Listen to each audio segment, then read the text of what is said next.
Welcome to One Guy, One Course, One Disc. We are here today in McDonough, Georgia at the tracks. To get to hole one, you're going to go to the practice area, and then it's in the back to the right. So let's go take a look at the course. Hole one is a 335-foot par 3 that's going to go downhill 9 feet. Off the tee, you're going to have to throw something that's going to go left to right, then go straight for a little bit, and then it's going to finish back to the left. It's going to be 248 feet to get to this corner up here. And then this big tree in front of us to the left is 27 feet in front of the basket. Once you finish this hole, you'll find hole 2 ahead of you to the right. Hole 2 is a 503-foot par 4 that's going to go left to right and then come back left. It's going to be 202 feet to get to this tree where you want to turn to the right. And from here, it's going to be 237 feet to get to the turn to go back to the basket that's a little to the left at the top of this hill. Once you finish hole 2, hole 3 is to your right. Hole 3 is a 320-foot par 3 that gives you a left and right gap option. If you take this right gap, it's going to be 195 feet to get out of this little tunnel of trees that we're going through right now. Be careful coming in this green because it is on a raised platform, so one putt can easily become 3 putts if you're not careful. But once you finish hole number 3, you'll find hole 4 to your right.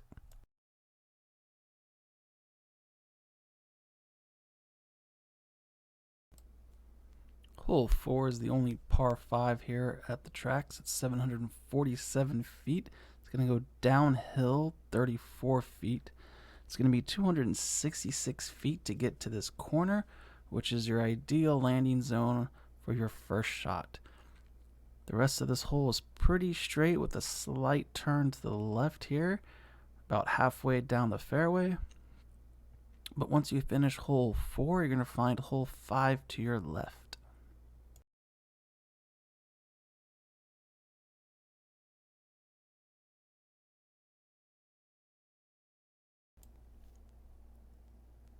Hole 5 is a 248-foot par 3 that's going to go uphill 18 feet.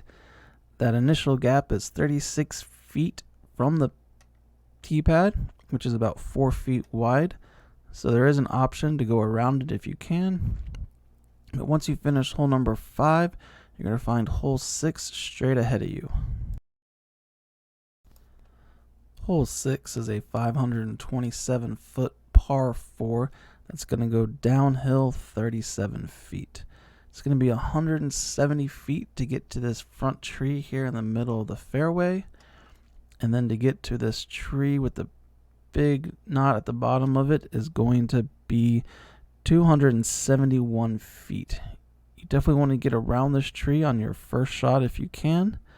That way it opens up this corner here as we turn to the left to get a straighter look at the basket. But once you finish hole number 6, you're going to find hole 7 to the left, and it's going to bend back around.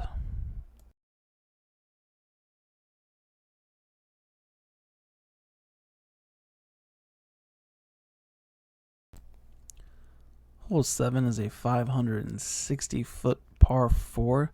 It's going to go uphill about 10 feet on this first half and then go back downhill on the second shot. Your first shot is going to have to go left to right. It's going to be 264 feet to get to this tree here in the middle.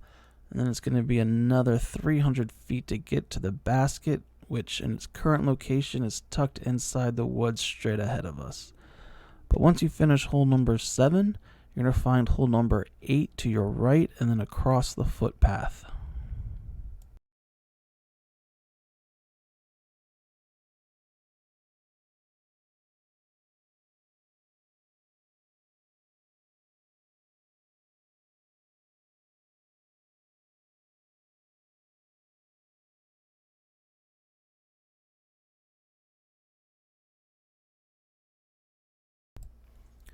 Hole 8 is a 292-foot par 3 that's going to go left to right and then straight quite a bit. It's going to be about 137 feet to get to this tree right here, and then it's 155 feet to the basket. That's going to be tucked up to the right here.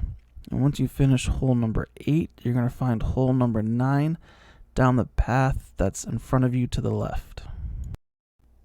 Hole 9 is a 573-foot par 4. Go straight for your first shot, and then it's going to turn to the left and then go straight some more.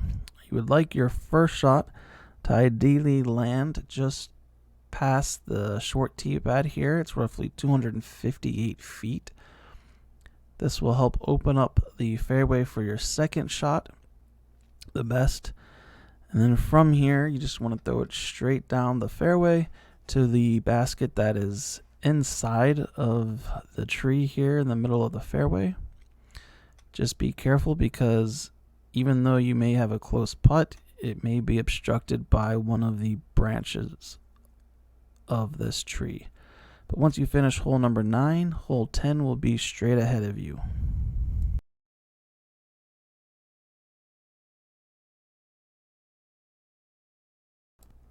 Hole 10 is a tough little par 3 that goes 248 feet, goes uphill 10 feet. You're going to have to navigate through this tight tunnel of trees here, and then it opens up after this wall of trees here on the right, which is 186 feet from the tee pad. But once you finish hole number 10, hole 11 is going to be down the path that's straight ahead of us to the left. Hole 11 is a long par 3 coming in at 428 feet. The first half of this hole goes downhill 13 feet. It's going to be especially important to keep that nose angle down so you don't hyzer out too early, because if you do, it's going to be tough to save par from these woods. It's going to be 299 feet to get to this tree that's here on the left that's kind of in the fairway, and then it's another 129 feet to the basket from there. It's slightly to the left. But once you finish hole 11, hole 12 is going to be to your left across the pathway.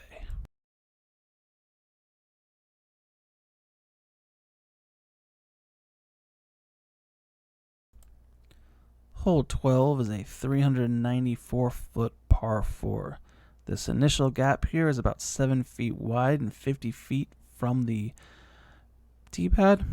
And then it's going to be about 173 feet before you want to start to turn to your right. This hole pretty much turns right the whole way.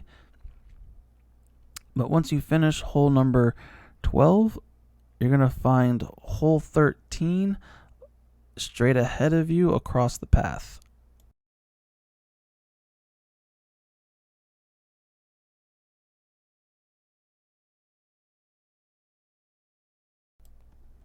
Hole 13 is another long par 3 coming in at 458 feet.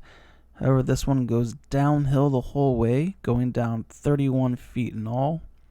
You're going to want to throw something that's going to turn a little bit to the right and then softly come back to the left if you have any hope at getting a birdie on this hole. But once you finish hole number 13, hole 14 is going to be to your left.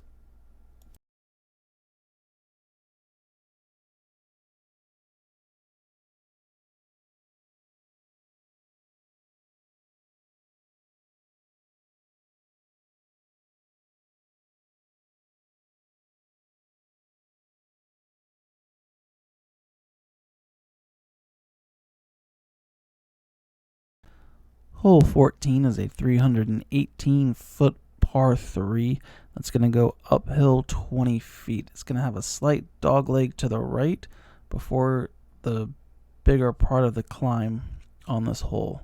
But once you finish hole number 14, you're going to find hole 15 to your right.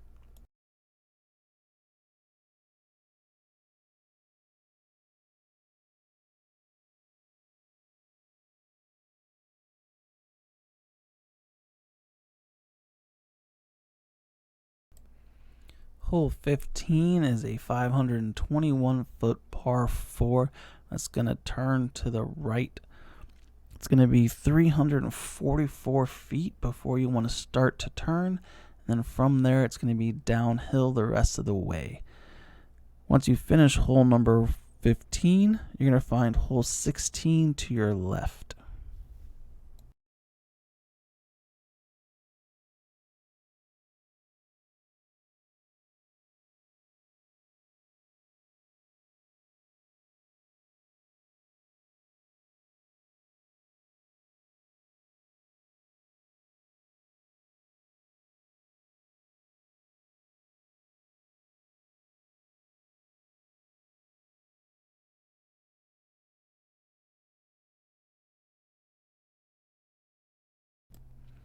Hole 16 is a 219-foot par 3. It's going to be about 74 feet to get out of the gap, which is about 8 feet wide. And then it's going to turn to the left, and then you're going to find the basket in between these two big trees here. And once you finish hole number 16, hole 17 is going to be straight ahead of you across two paths. Hole 17 is a 305-foot par 3 that's going to go downhill 8 feet overall. You're going to have a slight turn to the right here. Then you're going to continue straight, and you're going to want to finish with a little left turn. But once you finish hole 17, you're going to find hole 18 to your right.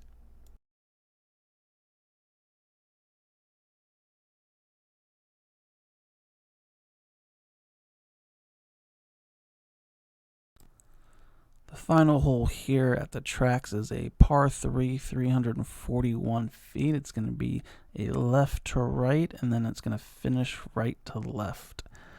And once you finish hole 18, you're going to find the parking lot straight ahead of you to the pathway, and then you're going to turn right and walk down the pathway to get to the parking lot.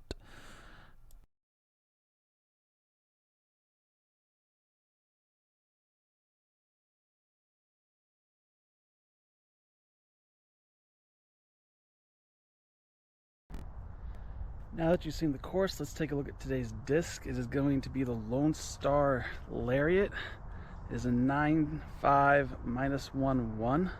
In case you lose your disc here at the tracks, there is a drop box just after hole 18's basket, so don't fret if you lose it. Now let's go see how this thing flies here at the tracks.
Oh, that was too much. Way too much.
Great kick.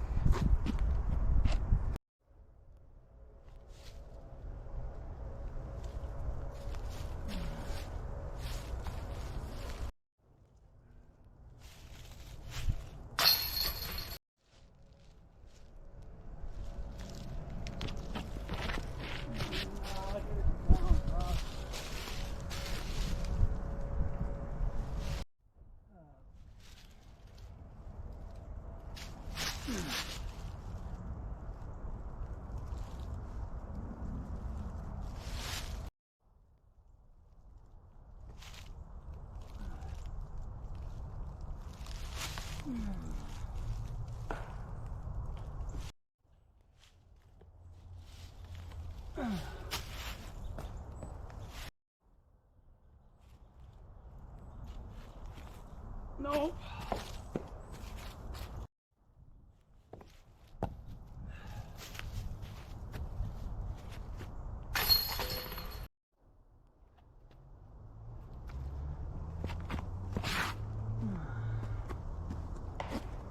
Come on.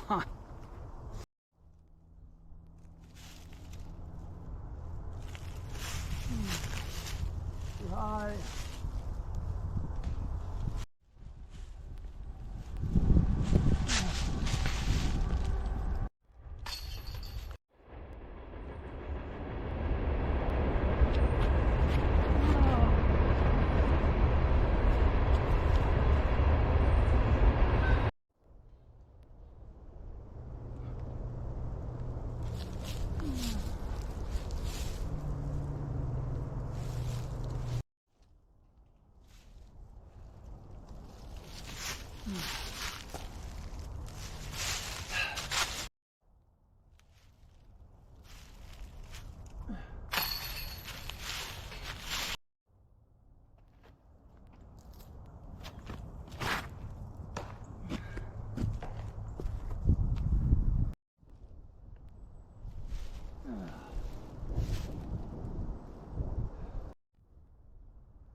Just missed.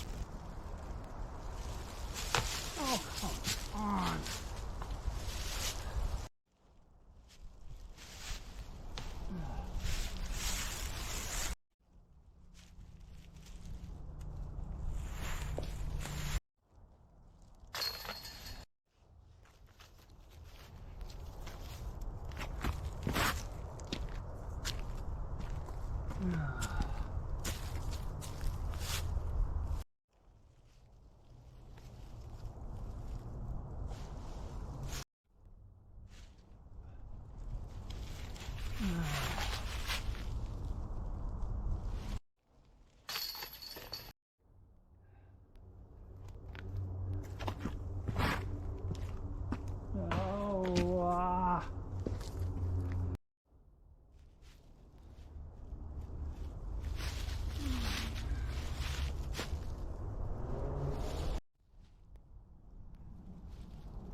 Come on, Josh.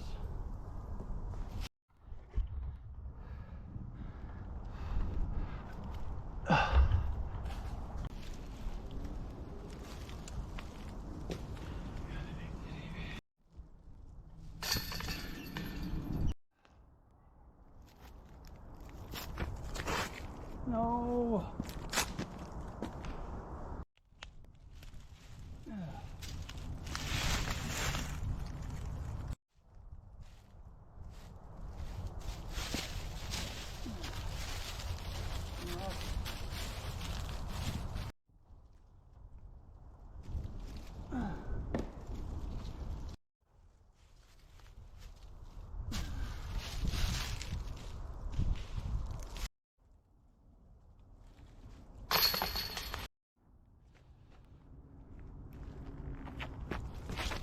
Oh.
So there you have the Lariat at the tracks. Overall, the Lariat was a lot more overstable than I thought. I mean, I wouldn't call it an overstable disc, but it did have a tendency to fight out. It was a little cold and windy, so I don't know how much of a factor that played in. I have a feeling that if you were to throw it on a nice, warm, sunny day, it would probably fly pretty straight for you. And eventually it'll probably beat in nice. So I would recommend trying the Lariat if you want to give it a try. Today I don't think it was the best display of what it probably actually flies as. As far as the tracks goes, it got a 7.1 overall. Two things that were kind of really brought the score down was one, the rough. You can pretty much expect to gain a stroke here at the tracks if you're in the rough. And then also the terrain. There's a lot of places where it's just a lot of roots, rocks, holes, a lot of mud on some of the back parts of the course. So, but it's a great course. You're definitely going to have to have your lines down. I would definitely come out here, give it a try. I don't think you'll regret it one bit. You'll probably want to come back here a couple times, as it'll definitely help with just becoming an overall better disc golf player. So until next time, off to the next course.